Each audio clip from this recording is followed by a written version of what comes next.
Hello hello hello champions, स्वागत है तुम सबका 10 मिनट वाली मास्टर क्लास में। अब जो लोग नए हैं मैं उन्हें बता देना चाहता हूँ ये 10 मिनट वाली क्लास क्या है। इस क्लास के अंदर हम 10 मिनट के अंदर 3 मोस्ट इम्पॉर्टेंट टॉपिक्स पढ़ते हैं जो हमारे बोर्ड एग्जाम में आने के हाई चांसेस हैं जिनके। ठीक, तो आज है हमारा डे 1 और आज के हमारे टॉपिक्स क्या क्या हैं। फोटोसिंथेसिस, इससे related experiment, stomata and its function. अब लेक्चर शुरू करने से पहले मैं तुम्हें कुछ कटिंग्स दिखा देना चाहता हूं जो तुम्हारे ही इस साल बोर्ड में पूछे गए क्वेश्चन है इस टॉपिक से रिलेटेड जो आज हम कवर करने वाले हैं। देखो कितने सारे क्वेश्चन पूछे गए हैं। तो आओ शुरू करते हैं। तो सबसे पहले शुरू करते हैं फोटोसिंथेसिस से। तो फोटोसिंथेसिस क्या है? It is a process by which green plant prepare its own food from CO2 यानी carbon dioxide water in presence of sunlight and release oxygen. ठीक, तो देखो ग्रीन प्लांट क्या करते हैं, सन से लेते हैं सनलाइट और एटमॉस्फेयर से कार्बन डाइऑक्साइड और रूट से लेंगे वाटर, जिसे बनाएंगे वो अपना खाना यानी कि ग्लूकोज और ऑक्सीजन कर देंगे रिलीज। यही पूरा प्रोसेस फोटोसिंथेसिस कहलाता है। अब देखो साइट ऑफ फोटोसिंथेसिस यानी कि फोटोसिंथेसिस कहाँ पे होता है। तो इसका मेन ऑर्गन तो लीफ है, लेकिन ये हरे भाग में भी हो सकता है पौधे के यानी ग्रीन पार्ट में भी हो सकता है, क्योंकि ग्रीन पार्ट में क्या होता है, क्लोरोफिल, जो ग्रीन कलर प्रोवाइड करता है प्लांट को। ठीक, तो देखो लीफ, लीफ के अंदर होता है मीजोफिल सेल, उसके अंदर होता है क्लोरोप्लास्ट, क्लोरोप्लास्ट के अंदर होता है क्लोरोफिल जो ग्रीन पिगमेंट है और लाइट को ट्रैप करता है अपने अंदर। ये देखो मैंने इमेजेस भी लगा दिए हैं। ये है एक लीफ, इसका थोड़ा क्रॉस सेक्शन काटा गया है, जूम करके देखोगे तो इस तरीके से मीजोफिल सेल दिखाई देंगे तुम्हें। और एक मीजोफिल सेल को देखेंगे तो क्लोरोप्लास्ट दिखाई देगा। क्लोरोप्लास्ट के अंदर ये थैलाकॉइड होते हैं जहाँ पे फोटोसिंथेसिस होता है। अब देखो फोटोसिंथेसिस के रॉ मटेरियल क्या क्या है, यानी कि किन चीज़ों की रिक्वायरमेंट होती है फोटोसिंथेसिस करने के लिए। सबसे पहला रिक्वायरमेंट है CO2 की, फिर वाटर का, थर्ड है सनलाइट और फोर्थ है क्लोरोफिल। ठीक, क्लोरोफिल क्या है, ट्रैप करता है लाइट को, और कार्बन डाइऑक्साइड क्या करता है, इसका यूज करके हम ग्लूकोज बनाते हैं यानी कि पौधे। और वाटर क्या करता है, हाइड्रोजन प्रोवाइड करता है जिससे कि फूड का फॉर्मेशन हो सके। अब देखो वर्ड इक्वेशन क्या है फोटोसिंथेसिस का। कार्बन डाइऑक्साइड, वाटर, सनलाइट और क्लोरोफिल के प्रेजेंस में मिलके ग्लूकोज और ऑक्सीजन बनाते हैं। देखो इससे रिलेटेड क्वेश्चन भी पूछा गया है कि ड्रॉ, नहीं यहाँ देखो, right a balance chemical equation photosynthesis. इसका बैलेंस इक्वेशन क्या है, 6CO2 और 6H2O सनलाइट और क्लोरोफिल के प्रेजेंस में ग्लूकोज और 6 ऑक्सीजन बनाते हैं जो एटमॉस्फेयर में वापस से रिलीज हो जाता है। अब देखो कुछ इंपॉर्टेंट पॉइंट्स हैं फोटोसिंथेसिस से रिलेटेड। पहला होता है यहाँ पे फोटोसिंथेसिस जो है एक रिडक्शन प्रोसेस है। वो भी रिडक्शन किसका होता है, कार्बन डाइऑक्साइड का। ठीक, ये एंडोथर्मिक रिएक्शन होता है क्योंकि सबसे पहले क्लोरोफिल जो है एब्जॉर्ब करता है सन एनर्जी को, उसके बाद से रिएक्शन फॉरवर्ड होती है। अब देखो स्टेप क्या क्या है फोटोसिंथेसिस के। तो इसके 3 मेन स्टेप होते हैं। पहला होता है एब्जॉर्प्शन ऑफ लाइट। ये देखो ये क्लोरोप्लास्ट है जो सनलाइट को एब्जॉर्ब कर रहा है, ये है फर्स्ट स्टेप। अब light is trap inside chloroplast. अब लाइट एब्जॉर्ब कर लिया है और क्लोरोप्लास्ट के अंदर ट्रैप हो चुकी है। ठीक, उसके बाद स्टार्ट हो जाता है हमारा second step, conversion of light energy, यानी कि जो एनर्जी ट्रैप हुई है सोलर एनर्जी, उसे कन्वर्ट करना होता है केमिकल एनर्जी में। ठीक है, अब इन केमिकल एनर्जी का यूज करके फोटोलाइसिस ऑफ वाटर होता है। ये देखो ये है क्लोरोप्लास्ट, इसके मेम्ब्रेन पे एक कॉम्प्लेक्स पाया जाता है जिसे बोलते हैं वाटर स्प्लिटिंग कॉम्प्लेक्स। ये क्या करता है, वाटर को स्प्लिट कर देता है हाइड्रोजन और ऑक्सीजन में। ये वाली ऑक्सीजन रिलीज हो जाती है और हाइड्रोजन रख ली जाती है ताकि CO2 का रिडक्शन किया जा सके और ग्लूकोज बन सके। ठीक है, तो देखो वाटर किस में स्प्लिट हुआ, हाइड्रोजन और ऑक्सीजन में। ठीक, ऑक्सीजन स्टोमेटा के थ्रू रिलीज हो जाएगी और हाइड्रोजन को रिटेन कर लिया जाएगा ग्लूकोज बनाने के लिए। अब देखो थर्ड स्टेप क्या है, रिडक्शन ऑफ CO2, यानी कि जो हाइड्रोजन बचाया गया था उसका क्या होगा।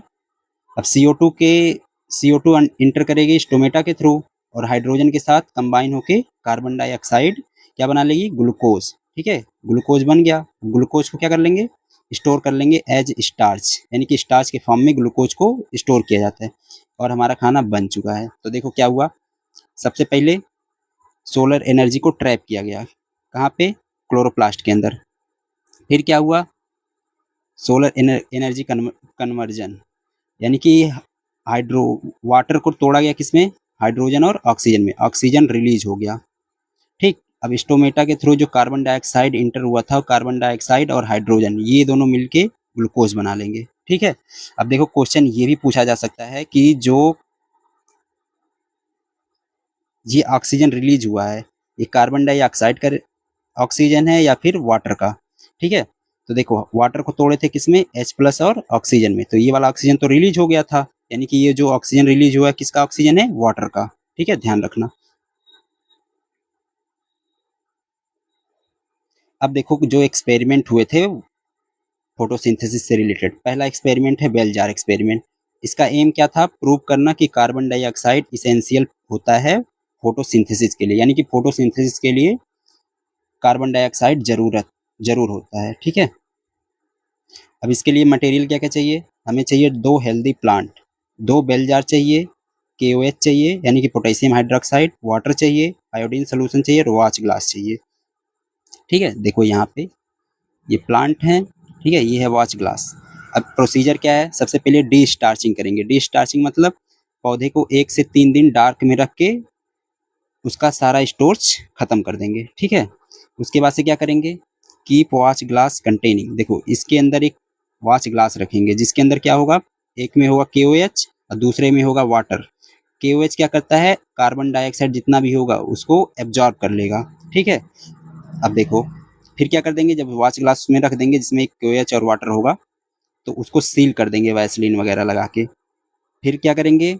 प्लांट को सनलाइट में रख देंगे कुछ घंटे के लिए। उसके बाद से उसकी एक एक पत्ती तोड़ के उसका आयोडीन टेस्ट करेंगे। आयोडीन क्या करता है? अगर स्टार्च है तो उसे ब्लू ब्लैक में चेंज कर देता है। तो देखो ऑब्जर्व क्या किए, जो प्लांट था बेल जार के अंदर जिसके अंदर KOH था उसके लीफ जो है जब आयोडीन टेस्ट हुआ तो वो ब्लू ब्लैक में चेंज नहीं हुई, इसका मतलब उसके अंदर फोटोसिंथेसिस नहीं हुआ है। और जो जिसमें वाटर था, ठीक है, उसकी लीफ जो है ब्लैक ब्लू में चेंज हो गई, इसका मतलब उसके अंदर स्टार्च बना है। स्टार्च बना है इसका मतलब उसके अंदर फोटोसिंथेसिस हुआ है। इस चीज़ का कंक्लूजन क्या निकला कि जो KOH था पोटेशियम हाइड्रोक्साइड वो CO2 को एब्जॉर्ब कर लिया, जिससे एब्जॉर्ब कर लिया तो स्टार्च नहीं बन पाया यानी कि ग्लूकोज नहीं बन पाया, तो आयोडीन टेस्ट निगेटिव आया। इससे पता चलता है कि CO2 is necessary for photosynthesis. तुम्हारे वाइवा के लिए कुछ क्वेश्चन कि KOH क्यों यूज किया गया था, डिस्टार्चिंग क्या होती है, और what does blue black colour with in iodine indicate, क्या इंडिकेट करता है। ठीक है, यही कि फोटोसिंथेसिस हो चुका है। अब देखो इससे रिलेटेड क्वेश्चन जो आया था, कह रहा है कि इनकरेक्ट स्टेप फाइंड आउट करो। कह पहला ऑप्शन है देखो, both plant are kept in dark room, ठीक है, बिफोर प्लेसिंग, तो ऐसा तो करते हैं ताकि डिस्चार्जिंग हो सके। अब both plant are covered with separate wooden bell jar, तो वुडन बेल जार के अंदर थोड़ी ना रखेंगे, उसके अंदर रख देंगे तो फिर सन लाइट उसके ऊपर पड़ेगा नहीं, फोटोसिंथेसिस दोनों में नहीं हो पाएगा। इसका मतलब इसका आंसर यही है, यही गलत है। ठीक है, बाकी तुम पढ़ लेना। अब देखो दूसरा एक्सपेरिमेंट है वेरीगेटेड लीफ का। ठीक है, वेरीगेटेड लीफ मतलब इस टाइप की जो लीफ होती हैं जिसके अंदर कुछ ग्रीन पार्ट होते हैं कुछ वाइट पार्ट, इसे बोलते हैं वेरीगेटेड लीफ। तो इसके इसका एम क्या है? To prove chlorophyll is necessary for photosynthesis, photosynthesis के लिए क्लोरोफिल जरूरी है, इसके लिए वेरीगेटेड लीफ एक्सपेरिमेंट किया गया था। तो इसके लिए चाहिए हमें वेरीगेटेड लीफ, बीकर चाहिए, वाटर चाहिए, इथेनॉल, आयोडीन और फोर्सेप। अब देखो इसका प्रोसीजर क्या है, वही पहले डिस्चार्ज करेंगे, फिर उसे प्लांट को सनलाइट में रखेंगे, फिर एक वेरीगेटेड लीफ को तोड़ देंगे और उसके ग्रीन और वाइट पार्ट को मार्क कर लेंगे, उसे बॉयल करेंगे हॉट वाटर में 2 to 3 मिनट, फिर करेंगे उसे बॉयल अल्कोहल में ताकि उसका क्लोरोफिल निकल सके। इतना करने के बाद उसे गर्म पानी से हम धो लेंगे ताकि वो सॉफ्ट हो जाए, फिर उसमें आयोडीन मिलाएंगे।